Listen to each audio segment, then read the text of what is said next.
बिस्मिल्लाहिर्रहमानिर्रहीम। अस्सलाम वालेकुम। उम्मीद आप सब ठीक होंगे जी। तो क्लास 10 आज हमारे पास है क्लास 10 की कंप्यूटर साइंस और टॉपिक हम लोग जो आज डिस्कस करेंगे वो है जी स्टेटमेंट टर्मिनेटर का। इससे पहले कि हम लोग स्टेटमेंट टर्मिनेटर को डिस्कस करें, हम लोग थोड़ा सा देख लेते हैं कि लास्ट टाइम हम लोगों ने गेट सेट फंक्शन को काफ़ी डिटेल में डिस्कस किया था और इसका एक 2.6 कोड जो है वो डिस्कस किया था।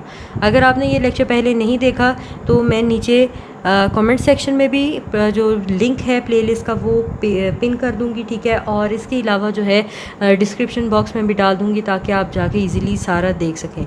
अगर आपने इससे पहले वाला नहीं देखा तो आप पहले वो देखें, फिर इसके बाद आज जो हम लोग डिस्कस करेंगे वो देखें, ठीक है। तो अब विदाउट टाइम वेस्टिंग हम लोग स्टार्ट करते हैं। आज हम लोग पहले डिस्कस कर लेते हैं थोड़ा सा, ये हमारा कोड रह गया था इसको, और साथ में फिर जो है स्टेटमेंट टर्मिनेटर वाला टॉपिक हम लोग डिस्कस करेंगे जी। तो हमारे पास कोड है, हमने देखा था कि हमारे पास जो हेडर फाइल्स हैं वो वैसे ही स्टार्ट होती हैं #include stdio.h, और ये हमें पता है कि हम लोग प्रिंट एफ फंक्शन वगैरह के लिए stdio.h वाली हेडर फाइल यूज़ करते हैं। लास्ट टाइम हमने डिस्कस किया था कि अगर हम लोगों ने getch फंक्शन का यूज़ करना है तो हमें हेडर फाइल जो है #include conio.h यूज़ करना पड़ेगी।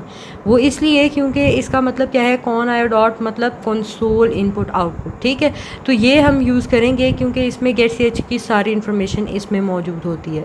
इसके बाद हमारे पास है जी void main था। उसके बाद हमारे पास जो है यहाँ पे हमने कैरेक्टर डेटा टाइप यूज़ की है और की नाम का वेरिएबल लिया है और इसकी डेटा टाइप हमने कैरेक्टर रखी है, ठीक है। इसके बाद हमने स्क्रीन पे मैसेज जो है वो शो करवाना है एंटर एनी की, यानी मैंने यहाँ पे प्रिंट एफ फंक्शन यूज़ किया और उसके बाद जो है क्या किया जी, मैंने बोला कि एंटर एनी की, ये मैसेज मैंने स्क्रीन पे शो करवाना है। जैसे ही ये हम लोग प्रिंट एफ फंक्शन का यूज़ करेंगे तो ये एंटर एनी की जो है हमारे पास जो है ना स्क्रीन पे शो हो जाएगी, आउटपुट स्क्रीन पे शो हो जाएगी। अब हम कह क्या रहे हैं कि हमने कोई भी की जो है वो एंटर करवानी है। अब की को हम वैल्यू असाइन करेंगे। यहाँ पे ये आगे चल के हम लोग देखेंगे ये क्या है, ये असाइनमेंट ऑपरेटर होता है। इसके सामने जो वैल्यू होती है, जो भी लिखा होता है इससे पहले वाले की वो वैल्यू होती है। इसका मतलब है जो की वैल्यू होगी वो क्या होगी, getch, यानी getch क्या है, getch हमने देखा था कि ये एक कैरेक्टर होता है कि जो कि हम यूज़र से लेते हैं एज अ इनपुट, उससे लेते हैं और उसको कहते हैं कि आप में कोई भी की जो है वो प्रेस करो, जो भी हम की प्रेस करेंगे वो हमारे पास इसकी वेरिएबल को मिल जाएगी, वो इसकी वैल्यू होगी। इस तरह से हमारे पास ये प्रोग्राम जो है वो एंड हो जाएगा।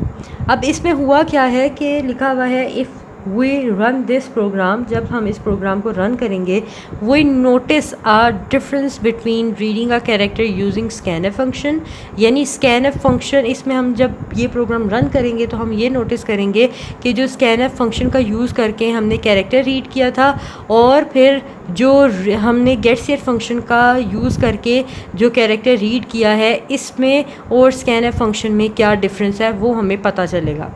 When we read character through scanf function, अब ये हमें थोड़ा सा डिफरेंस भी बता रहे हैं कि जब हम scanf फंक्शन का यूज़ करेंगे और रीड करने के लिए कैरेक्टर को, तो इसको क्या चाहिए होगा, it require us to press enter for further execution. अगर हमने इसको आगे से फर्दर प्रोसेस करना है यानी आगे से काम करना है, देन वो कहेगा कि आप क्या करें, एंटर की प्रेस करें।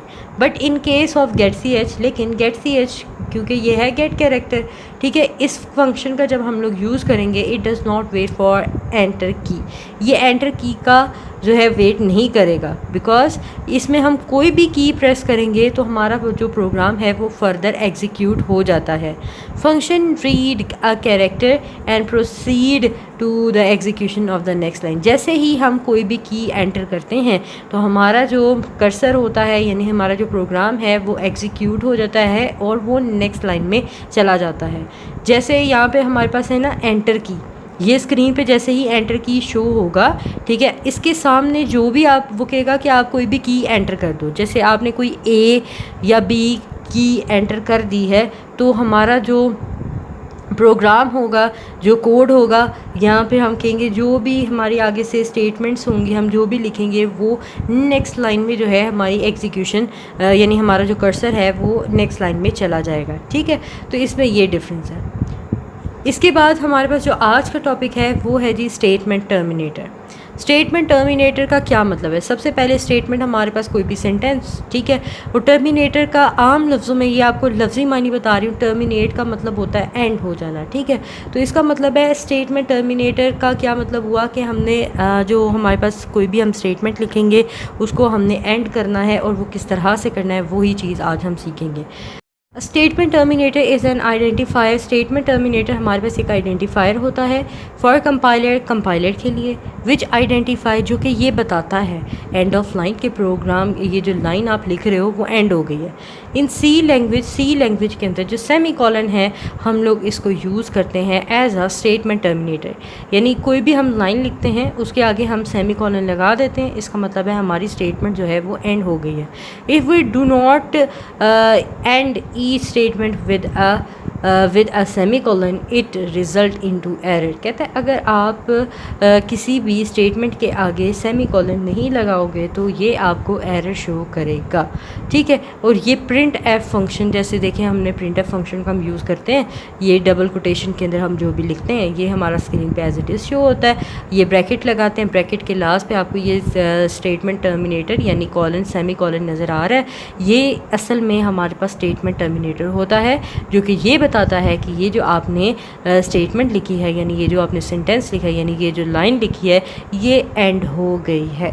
आई होप कि आपको अच्छे से स्टेटमेंट टर्मिनेटर की समझ आ गई होगी। वीडियो अच्छी लगी है तो वीडियो को लाइक करना मत भूलें, अपने फ्रेंड्स के साथ भी शेयर करें ताकि वो भी हमारी इस इल्म से फ़ायदा उठा सके जो हम बांट रहे हैं। So keep learning, keep sharing, see you next video, take care and अल्लाह हाफिज़।